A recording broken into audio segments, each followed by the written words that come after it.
Hello नमस्कार, मैं doctor Himanshu Parashar. आज इस वीडियो में आपको बताऊंगा कि अंडकोश में दर्द होने के क्या क्या कारण हो सकते हैं।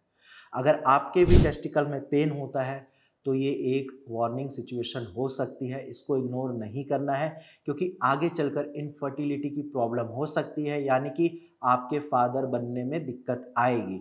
तो वीडियो को लास्ट तक देखें और अगर आपको भी इनमें से कोई सिचुएशन होती है या कोई सिम्टम्स आते हैं या किसी भी रीज़न से पेन होता है तो आप उसका तुरंत इलाज कराइए, नहीं तो इग्नोर करोगे आगे जाके बीमारी बढ़ेगी, इनफर्टिलिटी की प्रॉब्लम आएगी। तो चलिए वीडियो को स्टार्ट करते हैं। टेस्टिकल में पेन होने के बहुत सारे रीज़न होते हैं, उसमें से मेन जो है वो है इंजरी।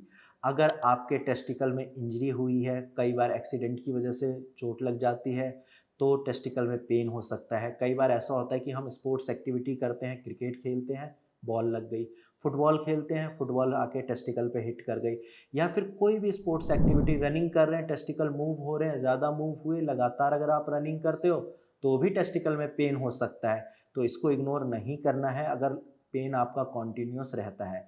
इसके अलावा अगर आपके एपिडिडाइमिस में इन्फ्लामेशन है तो भी आपके टेस्टिकल में पेन हो सकता है। और इतना ही नहीं, आपके टेस्टिस में स्वेलिंग भी हो सकती है और वहाँ पे गर्मी भी बढ़ सकती है। आपको ऐसा लगेगा कि टेस्टिकल के आसपास हीटिंग प्रॉब्लम हो रही है, वहाँ पे गर्माहट बढ़ रही है। नेक्स्ट पॉइंट है टेस्टिकुलर टॉर्शन। अगर आपका टेस्टिकल रोटेट कर गया है तो उस वजह से भी पेन होता है पेशेंट को, और ये एक इमरजेंसी कंडीशन है। ऐसे केस में आप बिल्कुल इग्नोर ना करें, आप डॉक्टर से कंसल्ट कीजिए क्योंकि टेस्टिकुलर टॉर्शन की वजह से आगे चलकर स्पर्म प्रोडक्शन में भी दिक्कत आएगी। नेक्स्ट और मोस्ट इंपॉर्टेंट पॉइंट है जो टेस्टिकुलर पेन जिसकी वजह से होता है वो है वेरिकोसील।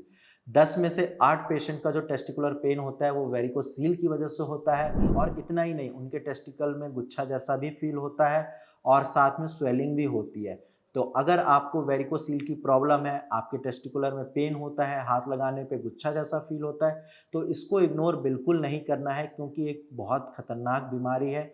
इसकी वजह से स्पर्म काउंट भी कम होगा, आपकी सेक्सुअल लाइफ भी खराब होगी, आपका टेस्टोस्टेरोन भी कम हो सकता है। तो वेरिकोसील की वजह से भी टेस्टिकल्स में पेन होता है। नेक्स्ट है हाइड्रोसील। हाइड्रोसील में आपके अंडकोश में पानी भर जाता है, यानी कि फ्लूइड कलेक्शन हो जाता है। अब जब फ्लूइड कलेक्ट होता है तो टेस्टिकल का साइज बढ़ता है। जब आप मूव करते हो, मतलब चलते फिरते हो, तो आपको डिस्कम्फर्ट फील होता है और कई बार पेशेंट में ये भी देखा गया है कि दर्द की शिकायत आती है। तो हाइड्रोसील की वजह से भी पेन हो सकता है। नेक्स्ट पॉइंट है हर्निया। अगर आपको इंग्वाइनल हर्निया है, आप अपने टेस्टिकल के आसपास अगर हाथ लगाते हैं, कुछ ऐसा उभार टाइप का लग रहा है, तो वो हर्निया की शिकायत है। उसकी वजह से भी पेशेंट को बहुत ज़्यादा पेन होता है, बहुत ज़्यादा तकलीफ होती है। और पेन इतना ज़्यादा होता है कि पेशेंट मेरे से ओपीडी में आके बोलते हैं कि सर मैं सही से चल नहीं पा रहा, मुझे बस पूरे टाइम ऐसा मन करता है कि बिस्तर पे ही रहूं। तो हर्निया की वजह से भी पेन होता है।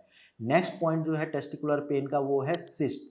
अगर आपके टेस्टिकल में सिस्ट है, यानी कि गांठ है, तो भी वहाँ पे पेन की प्रॉब्लम होती है और पेन बहुत ज़्यादा होता है। इसके अलावा किडनी स्टोन की वजह से भी पेन हो सकता है। ये पेन आपका बैक पेन के साथ एसोसिएटेड होता है, यानी कि अगर आपको बैक पेन है और वो आपका कई बार रेडिएट करके टेस्टिकल तक चला जाता है, तो आप ये समझिए कि वहाँ पे चांसेस है कि किडनी स्टोन की प्रॉब्लम हो सकती है। ये सारी चीज़ें हैं पेन के बारे में। अब डायग्नोसिस कैसे पता करें कि पेन किस वजह से है, तो उसके लिए आप अल्ट्रासाउंड टेस्ट करा सकते हैं। अपने स्क्रोटम का अल्ट्रासाउंड कराइए, कलर डॉपलर कराइए। अगर वेरिकोसील, हाइड्रोसील या सिस्ट की प्रॉब्लम हुई तो वो आपकी रिपोर्ट में पता चल जाएगा।